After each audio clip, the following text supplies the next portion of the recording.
Engage choke. Fuel valve on.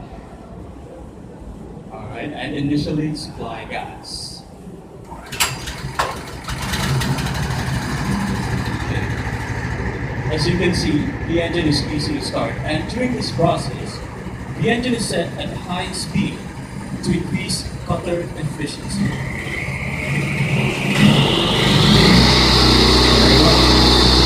During this high speed, the engine requires superior airflow to cope with the construction conditions without compromising power supply to the equipment.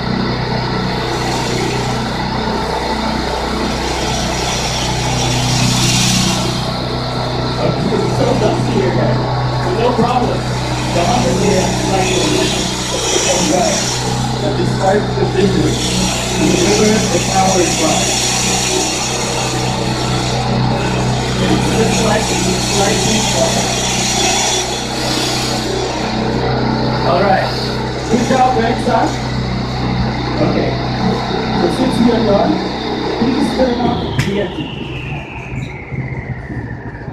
We're done here. So back to you.